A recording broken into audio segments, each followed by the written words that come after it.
Hey y'all, it's Jennifer. Merry Christmas! Yay, we finally made it. We finally made it to Christmas. I wanted to make sure I did not miss this holiday reading. We are so close to the new moon.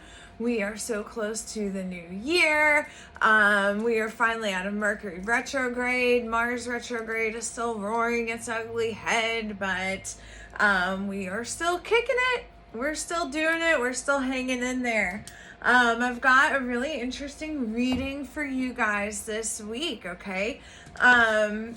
Using my Fairy Oracle book, artwork by Brian Froud. He's the same guy who did all the fairies for Labyrinth and Dark Crystal. So it's such a great book, and I even have the accompanying book where it's the Smashed Fairies. Let me get that one for you. Hold on, it's so cool.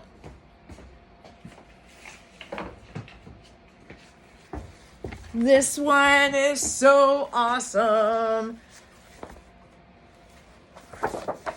Look, it's like a whole story about these girls who saw fairies and they would go into their garden and catch them with the book, and then they're smashed.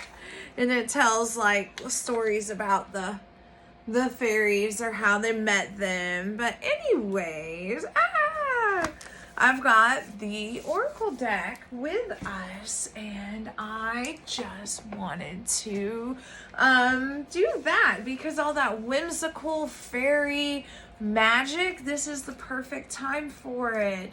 I mean, Santa and his elves and gnomes and I mean, this is truly a magical time of year. I've said it before, and I will say it again, that Christmas is probably the most pagan of all of the holidays, and Halloween is actually probably the most Christian of all the contemporary holidays that we celebrate, at least here in America.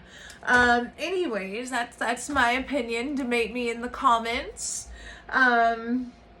So we are looking at December 23rd through the 29th, and I've got all this written down for us because it is a lot. Lots of really great mothering energy, even though this time of year is typically depicted with more masculine energy, so like Santa Claus and Jesus and that sort of thing. It's actually the divine motherly love, so very Mother Mary, like Virgin Mary, very Mother Mary energy this year. You could even connect with the Virgin Mary, Mother Mary, Mary Magdalene, the Black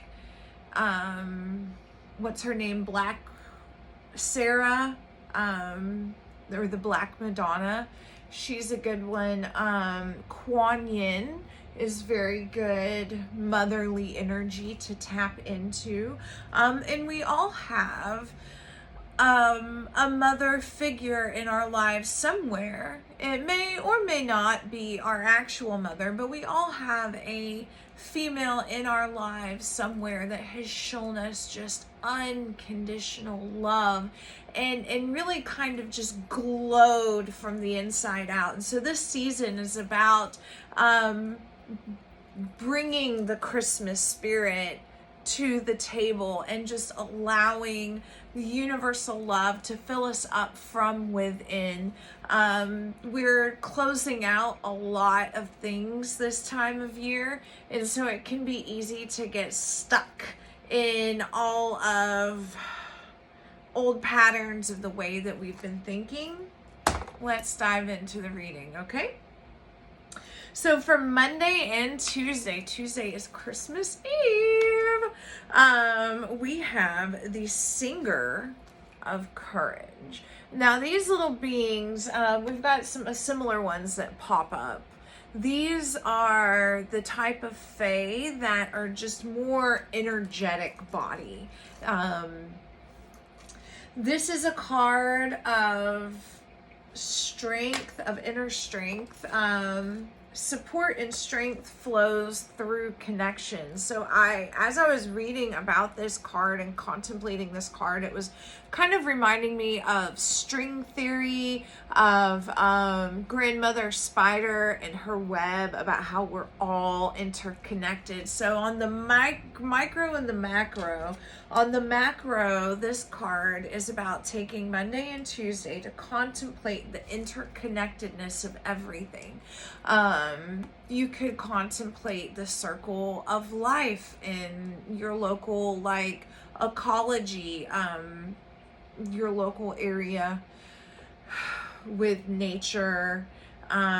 You can contemplate, maybe with all the shopping and everything that's going on, contemplate the pros and cons of capitalism and how it allows us certain freedoms that were not available to us before, because those freedoms were only available by class, and now we have the ability, even though it's tough, it's getting harder and harder, don't get me wrong, but now with the capitalism, in theory, it allows us to move up in class without it just being who we're born to.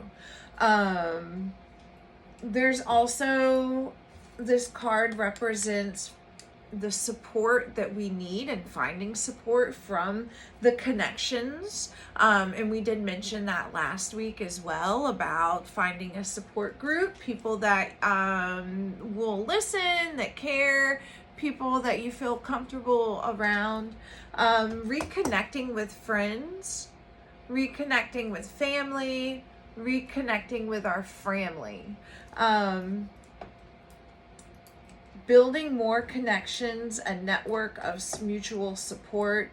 As we reconnect, we're reconnecting with our beginnings, reconnecting with our roots. Some of us may be visiting our hometown. Some of us may have relatives that we haven't seen in a while.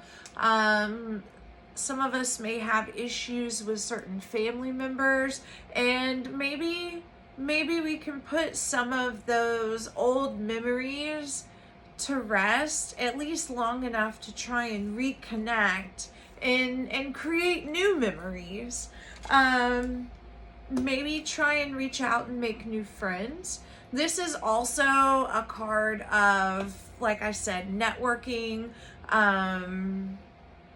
networking with friends, networking with people where you can have a beneficial give and take for each person. How can I help you? How can you help me? Let's work together and help each other. Wait a second, that almost sounds like a community. You're gonna notice that these cards, this reading, the last couple of readings, I feel like it's building more and more. While the cards on the micro can be about us and our internal world, are also a reflection of us and what's going on in our outside world, and how we need to make changes, or what we can expand on internally, so we can bring that into our community, and how we can build up our community, fill in the gaps of our community, resurrect our community. If you don't like your community, maybe if you don't like your community, if you have issues, if you feel like there's some things that are ethically wrong in your community, instead of just like being frustrated and angry, maybe you can go out there and do something to help support and build up your community and show a better way of living. And that we can do that on the inside just as much as we can do that on the outside. Sometimes, believe it or not, it's actually easier to do it on the outside than it is to do it on the inside. But as you contemplate the interconnectedness of everything, maybe how old, bad, yucky, stale memories of bad situations are affecting the way we view our environment, our community, or loved ones, making it difficult to move forward. take time to contemplate the interconnectedness. And then that will help you see where maybe we can work on some things. Very interesting that this whole reading started out talking about the connections of things, because wait, there's more. The second card that we have is the fairy godmother. Isn't she so gorgeous?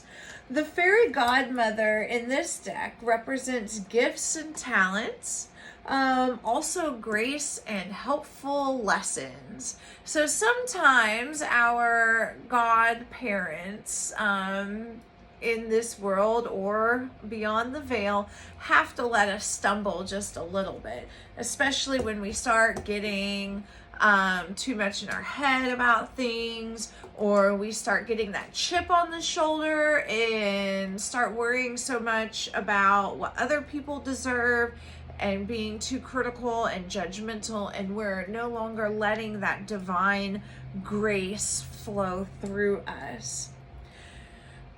Whoop, there we go. The godmother, the fairy godmother, says, "Give without strings attached, or else we tend to trip on them." That is right, you heard it. This is that time of year to give without strings attached, or else we tend to trip on those strings. Do not worry about who deserves what, for this is the time for giving and also forgiving. So from the heart. So we are perhaps giving gifts as a way of showing forgiveness. Sometimes a physical gift can be a representation of the gift of forgiving, of reconciliation, reconciling things within ourselves and reconciling the past, reconciling with our friends, our family. Let's not leave anything undone before the end of this year. This is for forgiving and forgiving unconditionally. Oh, here we go. This is where it gets good. Pay it forward this year, or the rest of this year. How can you be someone's fairy godmother this year? Sometimes, even if it's somebody that has been bothering you or you've had issues with, sometimes by being their fairy godmother or their little stroke of luck, you can help spark joy and maybe set them on the right path again. All it takes is just a little bit of kindness. So share the love. Remember, we are all connected. All right.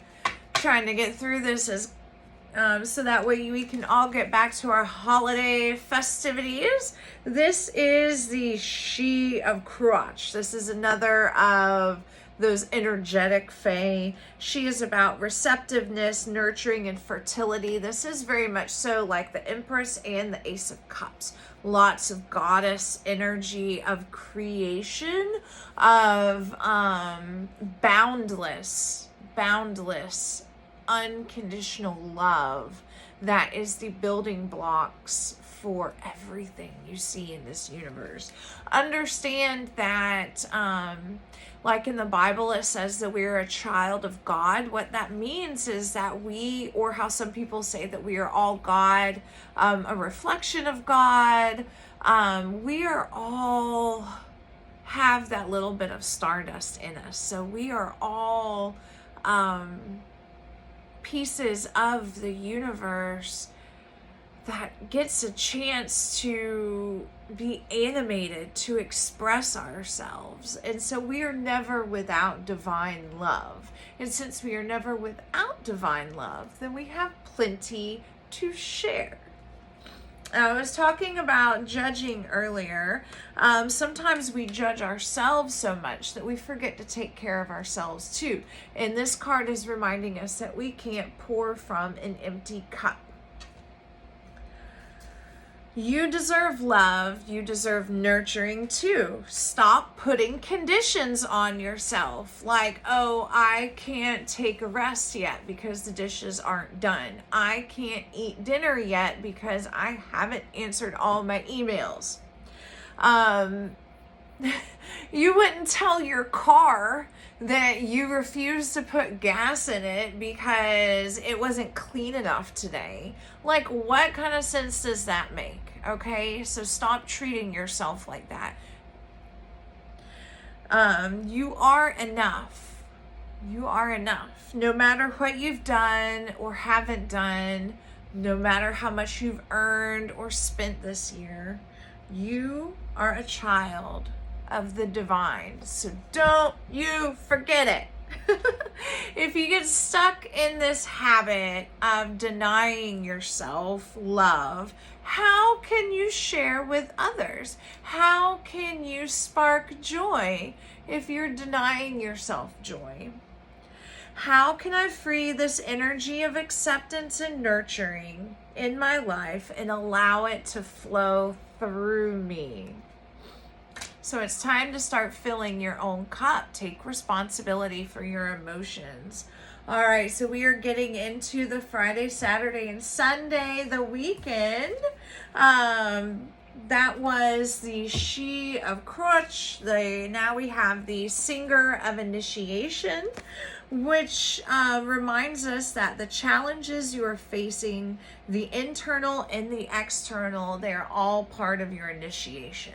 You can also think of this as like college and when your final exams, we are at the final exams. You can also consider this to be similar to like the Temperance and the Judgment card in tarot.